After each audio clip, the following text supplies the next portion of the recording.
Assalamualaikum warahmatullahi wabarakatuh. Mohon izin kepada Ibu dosen pengampu, Ibu Yulia, kami dari kelompok 3 ingin menampilkan video presentasi yang berjudul Pengujian, Validasi, dan Derivasi dalam Logika Profesional. Baik, saya akan memulai. Logika merupakan alat yang sangat penting dalam berpikir sistematis dan kritis. Dalam kehidupan sehari-hari, kita sering menyusun argumen dan mengambil kesimpulan, baik dalam diskusi, pengambilan keputusan, maupun penyelesaian masalah. Namun, tidak semua argumen yang tampak benar itu valid secara logika. Oleh karena itu, kita perlu memahami bagaimana cara pengujian secara logis melalui validasi dan derivasi. Dari latar belakang tersebut, kami merumuskan beberapa pertanyaan sebagai berikut. 1. Apa yang dimaksud dengan penafsiran dalam logika? 2. Bagaimana cara pengujian validitas suatu argumen? 3. Apa yang dimaksud dengan derivasi atau inferensi logis? 4. Apa contoh bentuk argumen yang tidak valid? Adapun tujuan dari presentasi ini adalah untuk memahami konsep penafsiran dalam logika profesional, mengetahui cara pengujian validasi argumen, mengidentifikasi dan menerapkan aturan derivasi, mengambil serta menghindari bentuk ekspresi yang tidak valid. Selanjutnya, penafsiran. Kita masuk ke bagian penafsiran. Dalam logika profesional, penafsiran adalah proses memberi nilai benar T atau salah F terhadap suatu proposisi. Proposisi itu sendiri merupakan kalimat yang menyatakan suatu dan bisa dinilai benar atau salah, tapi bukan keduanya sekaligus. Melalui penafsiran ini, kita bisa mengevaluasi sebuah argumen atau pernyataan. Apakah seluruh premis dalam suatu argumen dinilai benar, dan apakah kesimpulannya juga mengikuti secara logis dari situ? Dengan kata lain, penafsiran adalah langkah awal yang penting untuk menguji validitas suatu argumen dalam logika. Selanjutnya kita akan membahas tentang logika proposisional. Logika proposisional merupakan salah satu cabang dari logika yang paling dasar. Di dalamnya kita bekerja dengan proposisi, yaitu kalimat deraktif atau kalimat yang menyatakan sesuatu dan memiliki nilai benar atau salah, tapi bukan keduanya sekaligus. Contoh proposisinya, hari sedang hujan. Ini bisa dinilai benar atau salah tergantung kenyataannya. Namun kalimat seperti ayo kita pergi bukan proposisi karena tidak bernilai benar atau salah. Dalam logika proposisional kita menggunakan beberapa simbol penting antara lain konjungsi, disjungsi, negasi, dan implikasi. Dan jika dan hanya jika. Sekarang kita lihat contoh penerapan logika proposisional. Misalnya P menyatakan hari hujan, Q menyatakan tanah basah.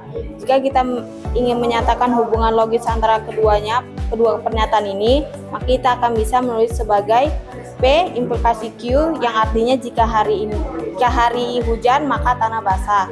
Untuk mengetahui nilai kebenaran dari implikasi P implikasi Q, kita gunakan tabel kebenaran seperti yang ditampilkan di slide. Kita bahas isi tabelnya. Baris pertama, ketika P benar dan Q benar, maka P implikasi Q juga benar. Baris kedua, P benar tapi Q salah, maka P implikasi Q salah. Ini adalah salah satu kondisi di mana implikasi bernilai salah. Baris ketiga, P salah, Q benar, maka implikasi tetap benar. Baris keempat, P salah dan Q juga salah, implikasi tetap benar. Hal ini menunjukkan bahwa implikasi P, Q hanya salah jika premisnya benar tetapi kesimpulannya salah. Dalam konteks contoh, jika hari hujan tapi tanah tidak basah, maka pernyataan jika hujan maka tanah basah dianggap tidak logis atau salah. Sekarang kita masuk ke bagian validitas argumentasi. Dalam logika, suatu argumen dikatakan validitas apabila kesimpulan tidak mungkin salah selama semua premisnya benar. Artinya, kalau kita punya beberapa pernyataan awal atau premis yang benar, maka kesimpulan yang ditarik dari premis-premis tersebut harus benar juga, agar argumen dianggap valid. Sebaliknya, jika kesimpulan masih bisa salah meskipun semua premisnya benar, maka argumen tersebut tidak valid. Konsep ini sangat penting untuk memastikan bahwa cara kita berpikir dan menyimpulkan sesuatu benar secara logis, bukan sekedar terlihat masuk akal. Selanjutnya kita ke contoh validitas argumentasi. Untuk memahami lebih jelas tentang argumen yang valid, mari kita lihat contoh berikut.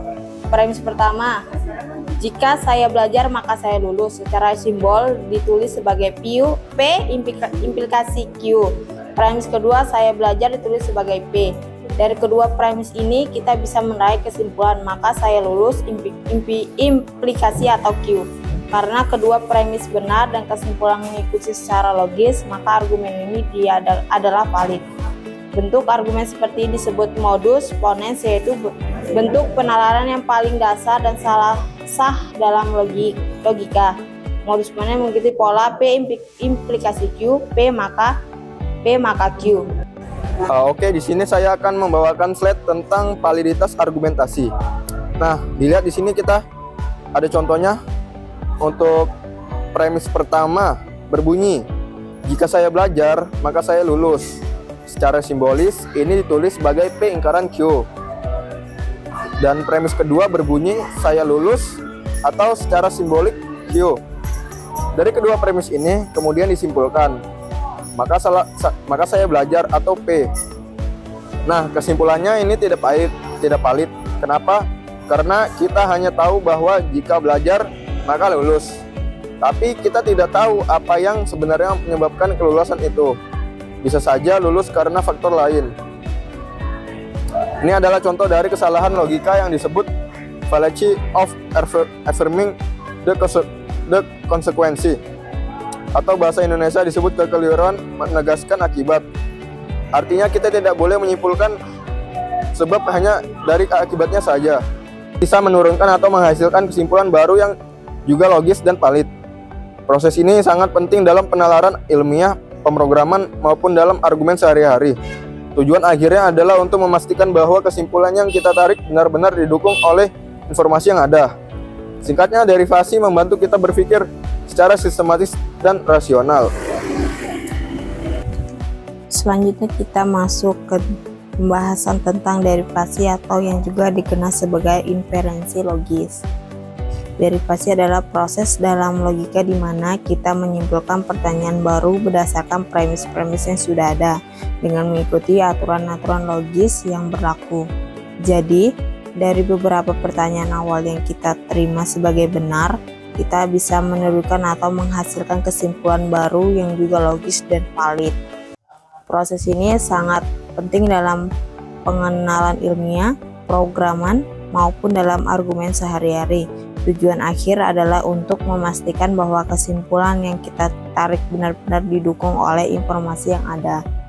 Singkatnya, derivasi membantu kita berpikir secara sistematis dan rasional. Selanjutnya adalah derivasi aturan umum. Yang pertama adalah modus ponens. Aturannya berbunyi, jika P maka Q dan P benar, maka kita bisa menyimpulkan bahwa Q juga benar. Contohnya, jika saya belajar dinyatakan P, maka lulus dinyatakan Q. Saya belajar P, maka saya lulus Q. Selanjutnya ada modus tollens. Aturannya berbunyi, jika P maka Q dan Q tidak benar, maka bisa disimpulkan bahwa P juga tidak benar. Contohnya, jika saya belajar maka saya lulus, tapi saya tidak lulus, maka bisa disimpulkan bahwa saya tidak belajar atau ingkaran P. Kedua bentuk ini penting karena menjadi dasar dalam penarikan kesimpulan logis yang valid, baik dalam matematika, programan, maupun berpikir kritis sehari-hari. Ini adalah contoh penerapan modus ponens, salah satu bentuk inferensi logis yang valid. Mari kita lihat premis pertama, jika Rina belajar, maka dia lulus. Ini adalah bentuk implikasi yang dapat ditulis sebagai P fungsi Q. Kemudian premis kedua menyatakan Rina belajar, ini adalah pernyataan P. Karena kita punya P, disjungsi Q dan P, maka kita dapat menyimpulkan bahwa Q yaitu Rina lulus. Jadi kesimpulannya ini valid karena mengikuti pola modus ponens, yaitu jika P maka Q dan P terjadi maka Q juga pasti terjadi. Sekarang kita akan melihat contoh inferensi logis menggunakan modus tollens, yaitu bentuk penalaran yang juga valid. Premis pertama menyatakan jika Rina belajar maka dia lulus, yang dapat kita tuliskan sebagai P disjungsi Q. Lalu premis kedua menyatakan Rina tidak lulus atau R. Dari dua premis ini kita bisa menyimpulkan bahwa Rina tidak belajar, yaitu disjungsi P. Kesimpulan ini valid karena mengikuti pola modus tollens, yaitu jika P maka Q terjadi, Q tidak terjadi maka P juga tidak terjadi. Sebagai kesimpulan dari pembahasan kita, ada beberapa hal yang penting untuk kita pahami. Yang pertama, penafsiran sangat membantu kita dalam mengetahui nilai kebenaran dari suatu pernyataan atau argumen. Kedua, konsep validitas menunjukkan apakah suatu argumen tersusun secara logis atau tidak. Yang ketiga, validitas ini tergantung pada benar atau salahnya isi. Tetapi pada struktur pengarangnya, tiga, ini harus berhati-hati terhadap refleksi atau argumen yang tidak valid. Karena jika tidak mampu mengenalinya, hal tersebut bisa menyesatkan. Dan terakhir, logika merupakan alat penting dalam kehidupan sehari-hari karena membantu kita untuk berpikir secara kritis, struktur, dan sinematis dalam mengambil keputusan maupun dalam menyelesaikan masalah. Baiklah, sekian dari presentasi kami. Kami dari kelompok 3 pamit undur diri. Terima kasih, selamat malam.